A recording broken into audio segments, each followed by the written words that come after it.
Hi dear students, good morning. Discrete മാത്തമാറ്റിക്സിൻ്റെ അടുത്ത ക്ലാസ്സിലേക്കാണ് നാം പോകുന്നത്. ഇന്നെടുക്കാൻ പോകുന്ന ടോപ്പിക് ലോ ഓഫ് ലോജിക് അല്ലെങ്കിൽ മാത്തമാറ്റിക്കൽ ലോജിക് ആണ്. എന്താണ് ലോ ഓഫ് ലോജിക് എന്ന് നോക്കാം, അല്ലെങ്കിൽ മാത്തമാറ്റിക്കൽ ലോജിക് എന്നും പറയാം. ഇതിൽ മെയിനായിട്ട് പറയുന്നത് 10 തരത്തിലുള്ള ലോസ് ആണ്.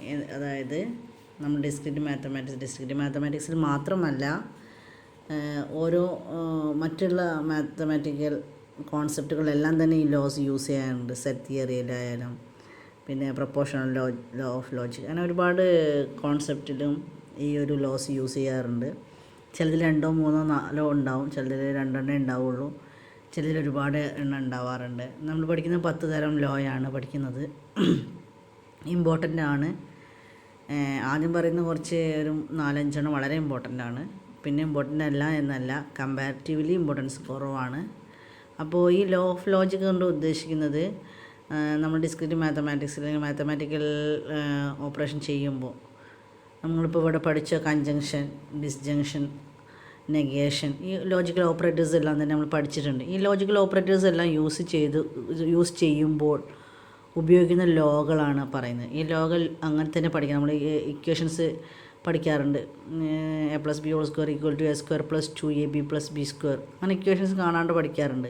അത് നമ്മൾ മറ്റൊരു പ്രോബ്ലം വരുമ്പോൾ അത് അപ്ലൈ ചെയ്യാൻ വേണ്ടിയിട്ടാണ്. അതിൻ്റേതായിട്ടുള്ള കുറേ പ്രൂഫുകളും കാര്യങ്ങളൊക്കെ ഉണ്ട്. പക്ഷെ അതൊന്നും പഠിക്കാതെ നമ്മളിത് മനഃപ്പാഠമാക്കി വയ്ക്കുകയാണ് ചെയ്യുന്നത് വേറൊരു പർപ്പസിന് വേണ്ടി. അതുപോലെ തന്നെയാണ് ഈ മാത്തമാറ്റിക്കൽ ലോജിക് അല്ലെങ്കിൽ ലോ ഓഫ് ലോജിക് എന്ന് പറയുന്നത്. ലോ ഓഫ് ലോജിക്കിൽ പഠിക്കുന്ന ലോസ് എല്ലാം തന്നെ ആ കോൺസെപ്റ്റ് മനസ്സിലാക്കി മനഃപ്പാഠമാക്കേണ്ടവയാണ്. അല്ലാണ്ട് അതൊരു പ്രൂഫ് വെച്ചിട്ട് അതൊന്നും പഠിക്കുന്നില്ല. ഓരോ ലോയും എന്താണ് എന്ന് മാത്രം പഠിക്കുന്നത്. അത് തറവാക്കി വെക്കേണ്ട കാര്യമാണ്, ഇമ്പോർട്ടൻ്റ് ആണ്. അപ്പോൾ നമുക്ക് ലോ ഓഫ് ലോജിക്കിലേക്ക് കിടക്കാം. ആദ്യത്തെ ലോ എന്ന് പറയുന്നത് കമ്മ്യൂട്ടേറ്റീവ് ലോയാണ്. 10 തരം ലോയാണുള്ളത്. ഫസ്റ്റ് വൺ എന്ന് പറയുന്നത് commutative law, second one associative law, third one distributive law, fourth one idempotent law, fifth one എന്ന് പറയുന്നത് നെഗേഷൻ ലോസ് ആണ്. പിന്നെ sixth one identity law, seventh one domination laws, eighth one absorption law, ninth one equivalence law, last one അതായത് 10th one implication law. First one എന്ന് പറയുന്നത് commutative ലോയാണ്. എന്താണ് commutative law? നിങ്ങൾക്ക് ആ ഒരു സ്ക്രീനിൽ നിന്ന് മനസ്സിലായിട്ടുണ്ടാവും. 2 ആൻഡ് ഓപ്പറേഷനും ഉണ്ട്, ഒരു ഓർ ഓപ്പറേഷനും ഉണ്ട്. അതായത് കൺജങ്ഷനും ഡിസ്ജങ്ഷനും. ആൻഡ് ഓർ എന്ന് പറഞ്ഞു പോയാൽ മതി. ഫസ്റ്റിൽ കാണുന്നത് ആൻഡും പിന്നെ കാണുന്നത് രണ്ടാമത് കാണുന്നത് ഓറും, അതങ്ങനെ പറഞ്ഞു പോയാൽ മതി. ആണ് കുറച്ചും കൂടി ഈസിനെസ് എന്ന് പറയുന്നത്. അപ്പോൾ ഫസ്റ്റത്തെ കമ്മ്യൂട്ടേറ്റീവ് ലോ എന്ന് പറയുന്നത് P and Q = Q and P. 2 operations എടുത്തിട്ട് ആൻഡ് എന്ന ഓപ്പറേഷൻ യൂസ് ചെയ്താൽ P എന്നുള്ളൊരു വേരിയബിളാണെങ്കിൽ വേരിയബിളിൽ ഫംഗ്ഷൻ Pയും Qയും 2 സ്റ്റേറ്റ്മെൻറ്റ് എടുത്തു കഴിഞ്ഞാൽ ഈ 2 സ്റ്റേറ്റ്മെൻറ്റിൻ്റെയും കൂടി ആൻഡ് എന്ന ഫംഗ്ഷൻ ഉപയോഗിച്ച് കഴിഞ്ഞാൽ P ആൻഡ് Q എന്ന് പറയുന്നതും Q ആൻഡ് P എന്ന് പറയുന്നതും ഈക്വൽ ആയിരിക്കും എന്നാണ് പറയുന്നത്. 2 സ്റ്റേറ്റ്മെൻറ്റിനെ കമ്പൈൻ ചെയ്യാൻ നമ്മൾ പഠിച്ചിട്ടുണ്ട്. ആ 2 സ്റ്റേറ്റ്മെൻറ്റ് കമ്പൈൻ ചെയ്യുമ്പോൾ P എന്ന സ്റ്റേറ്റ്മെൻറ്റിനും Q എന്ന സ്റ്റേറ്റ്മെൻറ്റ് 2 സ്റ്റേറ്റ്മെൻറ്റുകളാണ്. Pയും Qയും കൂടി ചേർക്കുക എന്ന് പറഞ്ഞാൽ Pയെ Qനോട് ചേർക്കുന്നതും Qവിനെ Pനോട് ചേർക്കുന്നതും രണ്ടും ഈക്വലാണ് എന്ന് പറയും.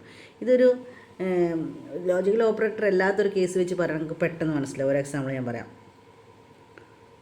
1 + 2 എന്ന് പറയുന്നതും 2 + 1 എന്ന് പറയുന്നതും ഈക്വലാണ് എന്ന് പറഞ്ഞാൽ നിങ്ങൾക്ക് പെട്ടെന്ന് മനസ്സിലാവും. കാരണം ഇതൊരു സാധാ ഒരു പ്രോബ്ലം വെച്ച് പറഞ്ഞത്. അതേസമയം 1 മൈനസ് ആണെങ്കിൽ തെറ്റിട്ടോ. ഇതൊരു നിങ്ങൾക്ക് പെട്ടെന്ന് മനസ്സിലാൻ വേണ്ടി പറഞ്ഞു എന്നേ ഉള്ളൂ. ഇപ്പോൾ നമ്മൾ 2 സ്റ്റേറ്റ്മെൻറ്റ് പഠിച്ചില്ലേ കഴിഞ്ഞ ക്ലാസ്സിൽ. ലോജിക്കൽ ഓപ്പറേറ്ററിൻ്റെ എക്സാമ്പിൾ പറയുമ്പോൾ നമ്മൾ സിമ്പിൾ സ്റ്റേറ്റ്മെൻറ്റ് കോമ്പൗണ്ട് സ്റ്റേറ്റ്മെൻറ്റ് ആക്കുന്ന എക്സാമ്പിളൊക്കെ പറഞ്ഞിരുന്നു. അതിൽ പറഞ്ഞ ക്വസ്റ്റ്യൻസ് വേണമെങ്കിൽ യൂസ് ചെയ്താലും അങ്ങനെ മനസ്സിലാക്കിയാലും പെട്ടെന്ന് മനസ്സിലാക്കാൻ കഴിയും. അതായാലും കുഴപ്പമില്ല. എങ്ങനെയായാലും നിങ്ങൾക്ക് എന്താ ഓർത്ത് വെക്കാൻ വേണ്ടിയിട്ട് എന്ത് മാനദണ്ഡവും യൂസ് ചെയ്യാം. ഇപ്പോൾ ഒരു എക്സാമ്പിൾ പറയുകയാണെങ്കിൽ, ഇപ്പോൾ നിങ്ങൾക്ക് പറഞ്ഞു തന്നൊരു example, grass is green, Einstein is A scientist എന്നുള്ള രണ്ട് സിമ്പിൾ സ്റ്റേറ്റ്മെൻറ്റ്. അപ്പോൾ പി എന്ന് പറഞ്ഞാൽ ഗ്രാസ് ഈസ് ഗ്രീൻ ആണെന്ന് വിചാരിക്കുക. ക്യൂ എന്ന് പറയുന്നത് ഐൻസ്റ്റീൻ ഈസ് എ സയൻറ്റിസ്റ്റ് അതാണെന്ന് കരുതുക. അങ്ങനെയാണെന്നുണ്ടെങ്കിൽ പി ആൻഡ് ക്യൂ എന്ന് പറയുമ്പോൾ നമ്മൾ എന്താ പറയും, grass is green and Einstein is A scientist. തിരിച്ചും പറഞ്ഞൂടെ, Einstein is A scientist and grass is A green. രണ്ട് പറഞ്ഞാൽ എന്താണ്, മീനിങ് ഒന്ന് തന്നെയാണ്. ഒന്ന് ആദ്യം പറഞ്ഞു, ഒന്ന് രണ്ടാമത് പറഞ്ഞേ ഉള്ളൂ. അതാണ് പറഞ്ഞത്. കമ്മ്യൂട്ടേറ്റീവ് ലോ എന്ന് പറയുന്നത് പി ആൻഡ് ക്യൂ എന്ന് പറയുന്നതും ക്യൂ ആൻഡ് പി എന്ന് പറയുന്നതും ഈക്വൽ ആണ് എന്നാണ് പറയുന്നത്. അതേപോലെ തന്നെയാണ് പി ഓർ ക്യൂ എന്ന് പറയുന്നതും ക്യൂ ഓർ പി എന്ന് പറയുന്നതും ഈക്വൽ ആണ്. അതിപ്പോൾ ആൻഡ് സ്റ്റേറ്റ്മെൻ്റ് ആയാലും ഓ സ്റ്റേറ്റ്മെൻ്റ് ആയാലും ഫസ്റ്റ് സെക്കൻഡ് സ്റ്റേറ്റ്മെൻ്റ് ആയാലും സെക്കൻഡ് ഫസ്റ്റ് സ്റ്റേറ്റ്മെൻ്റ് ആക്കിയാലും ചേഞ്ചൊന്നും ബാധിക്കില്ല എന്നാണ് പറയുന്നത്. അപ്പോൾ നിങ്ങൾ ശ്രദ്ധിക്കേണ്ട കാര്യം, ഈക്വൽ ടു എന്ന് പറയുമ്പോൾ 3 സൈനാണ് ഇടൽ. അതായത് നമുക്ക് കമ്പ്യൂട്ടറിൻ്റെ കേസിൽ ആണെങ്കിൽ, പ്രോഗ്രാം ലാംഗ്വേജ് പഠിക്കുന്ന കേസിലായാലും 2 ഈക്വൽ ടു എന്നിങ്ങനെ ഇട്ട് കഴിഞ്ഞാൽ, നമ്മൾ മാത്തമാറ്റിക്സിൽ പ്രോബ്ലത്തിൽ ഈക്വൽ ടു അങ്ങനെ പഠിച്ച് വന്നവർക്ക് എന്താണ്, ഈക്വൽ ടു എന്ന് പറയുമ്പോൾ 2 വരെ വരും. പക്ഷേ ഈക്വൽ ടു എന്ന് കൊണ്ട് നമ്മൾ ഉദ്ദേശിക്കുന്നത് അസൈനാണ്. അസൈൻ എന്ന് പറയുമ്പോൾ താൽക്കാലികമായ ഒരു വാല്യൂ. അസൈൻ 1 എന്ന് പറയുമ്പോൾ എക്ക് വരുന്ന ഒരു വേരിയബിളിന് താൽക്കാലികമായിട്ട് കൊടുത്തൊരു നമ്പറാണ് 1.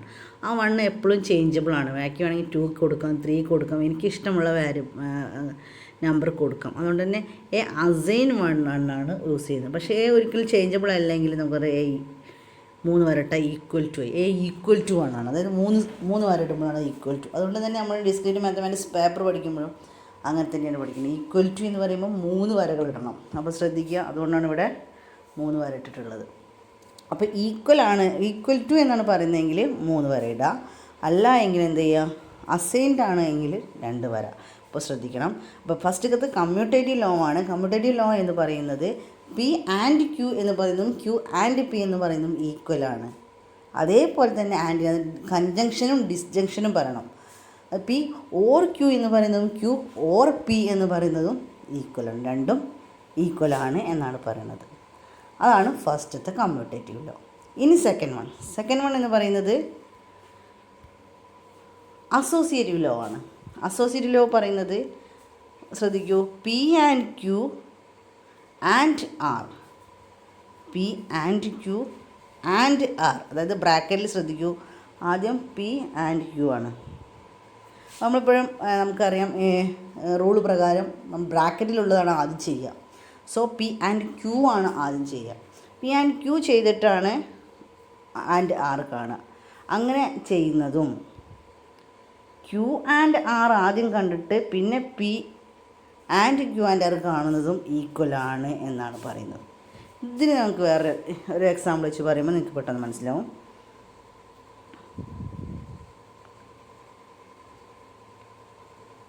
1 × 2 × 3 = 1 × 2 × 3. ഇപ്പോൾ നോക്കൂ, ഇങ്ങനെ എഴുതി. അതായത് ആദ്യം 1 × 2 എന്നുള്ള ബ്രാക്കറ്റ് എഴുതി. അപ്പോൾ ഇവിടെ എന്താണ് ആദ്യം ചെയ്യേണ്ടത്, 1 × 2 ആണ് കാണേണ്ടത്. സോ 2 × 3 എന്ന് എഴുതി. ഇവിടെ അതേസമയം ഇതാണ് ആദ്യം എഴുതേണ്ടത്, കണ്ടുപിടിക്കേണ്ടത്. അപ്പോൾ സോ 1 × 6 എന്ന് എഴുതി. മനസ്സിലായിട്ടുണ്ടാവുമെന്ന് കരുതുന്നു. അപ്പോൾ ബ്രാക്കറ്റിൽ എഴുതിയതാണ് നമ്മൾ എപ്പോഴും ആദ്യം കണ്ടത്. ഇവിടെ ബ്രാക്കറ്റിൽ 1 × 2 ആയതുകൊണ്ട് തന്നെ ആദ്യം അത് കണ്ടു, 2 എന്ന് കണ്ടു. ഇവിടെ ബ്രാക്കറ്റ് 2 × 3 ആണ് ആദ്യം ഉള്ളത്, അതുകൊണ്ട് 6 അത് ആദ്യം കണ്ടു. എന്നിട്ട് × 3 അതുപോലെ ഇറക്കിയത്, ഇവിടെ × 1 എന്നുള്ളത് അതുപോലെ ഇറക്കിയത്. ഇനി നോക്കൂ, ആൻസർ 2 × 3 എന്ന് പറഞ്ഞാൽ 6 ആണ്, 1 × 6 എന്ന് പറഞ്ഞാൽ 6 ആണ്. So answer is correct. അപ്പോൾ അങ്ങനത്തെ ആ ഒരു റൂൾ പോലെ തന്നെയാണ് ഇവിടെ. അവിടെ കൺജങ്ഷനും ഡിസ്ജങ്ഷനും ആണെന്നേ ഉള്ളൂ. നമ്മളിവിടെ ഇൻറ്റു, അതായത് മൾട്ടിപ്ലിക്കേഷൻ സൈനിന് പകരം അവിടെ ആൻഡും ഓറുമാണ്, കൺജങ്ഷനും ഡിസ്ജങ്ഷനുമാണ്. ഇപ്പോൾ ലോജിക്കൽ ഓപ്പറേറ്റർ പഠിച്ച് ലോജിക്കൽ ഓപ്പറേറ്റർ എന്താണെന്ന് അറിയാത്ത ഒരാൾക്ക് ഈ കൺജങ്ഷനും ഡിസ്ജങ്ഷനും എന്താണെന്ന് അറിയില്ല. അപ്പോൾ മനസ്സിലാക്കാൻ ബുദ്ധിമുട്ടുമാണ്. അതുകൊണ്ടാണ് ഞാൻ ഈ പ്ലസ് വെച്ചുകൊണ്ട് ഇൻറ്റു വെച്ചുകൊണ്ടൊക്കെ പറയുന്നത്. നമുക്ക് പെട്ടെന്ന് ഗ്രാസ്പ് ചെയ്യാൻ വേണ്ടിയാണ്. ലോ ഈസിയാണ്, പക്ഷേ മനസ്സിലാക്കാൻ കുറച്ചൊരു ബുദ്ധിമുട്ടുണ്ടാവും. അതാണ് പറയുന്നത്. അപ്പോൾ P and Q and R, അതായത് ബ്രാക്കറ്റിലുള്ളതാണ് ആദ്യം ചെയ്യേണ്ടത്. അങ്ങനെ P and Q and R എന്ന് പറയുന്നതും P and Q and R എന്ന് പറയുന്നതും ഈക്വലാണ്. P and Q and R എന്ന് പറയുന്നതും P and Q and R എന്ന് പറയുന്നതും ഈക്വലാണ്. സോ അതേപോലെ തന്നെയാണ് ഓർ ഡിസ്റ്റിങ്ഷൻ ഫംഗ്ഷൻ പറയുന്നത്. പി ഓർ ക്യു എന്ന് പറയുന്നതും P or Q or R എന്ന് പറയുന്നതും ഈക്വലാണ്.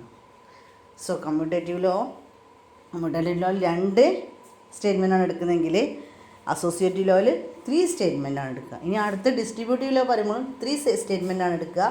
ഒന്നിൽ തന്നെ 2 ഓപ്പറേറ്റർ വരും. ഇത് നമ്മൾ പഠിച്ചെങ്ങനെയാണ്, കമ്മ്യൂട്ടേറ്റീവ് ലോ ആണെങ്കിലും അസോസിയേറ്റീവ് ലോ ആണെങ്കിലും ഒരു സ്റ്റേറ്റ്മെൻറ്റിൽ ഒരു ഓപ്പറേറ്ററേ വന്നുള്ളൂ. മനസ്സിലായില്ലേ? ഇവിടെ ഒരു ഒറ്റ ഓപ്പറേറ്റർ വരണുള്ളൂ, കൺജങ്ഷൻ മാത്രം. ഇതിലൊറ്റ ഓപ്പറേറ്റർ വരുള്ളൂ, ഡിസ്റ്റിങ്ഷൻ മാത്രം. അത് അസോസിയേറ്റീവ് ആണെങ്കിൽ അതുപോലെ കമ്മ്യൂട്ടേറ്റീവ് ആണ്. അതുപോലെ ഡിസ്ട്രിബ്യൂട്ടീവ് ആണെങ്കിൽ 2 ഓപ്പറേറ്റർ വരും. അതാണ് മൂന്നാമത്തത്. അത് നോക്കാം.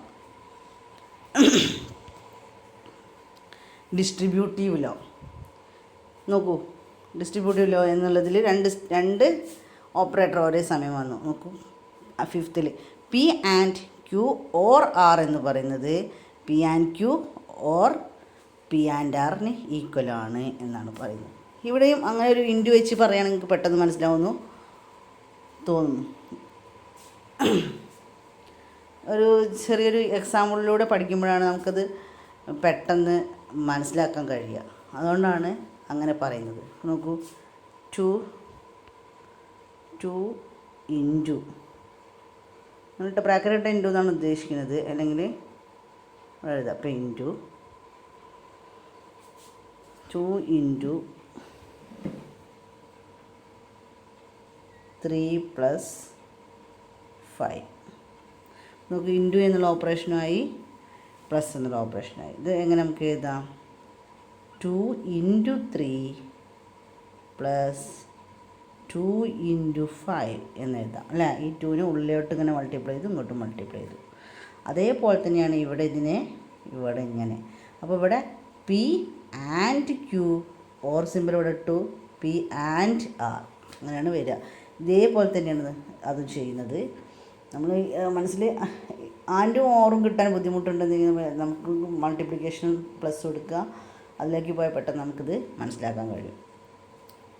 കണ്ടോ, ഈ ആൻഡ് ഈ സംഭവം, അത് ആൻഡ് ഓപ്പറേഷൻ എന്ന് പറയുന്നത് ഈ ബ്രാക്കറ്റ് കൊണ്ട് ഒഴിവാക്കി എഴുതുക. അപ്പോൾ ഒഴിവാക്കിയപ്പോൾ പി ആൻഡ് ക്യൂ ആണ്, പി ആൻഡ് ക്യൂ. പിന്നെ ഈ ഉള്ളിൽ ചിഹ്നം പുറത്തിട്ടു. പിന്നെ വീണ്ടും പി ആൻഡ് ആർ.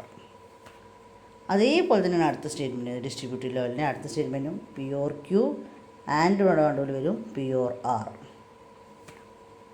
ആണ് ഡിസ്ട്രിബ്യൂട്ടീവ് ലോ എന്ന് പറയുന്നത്.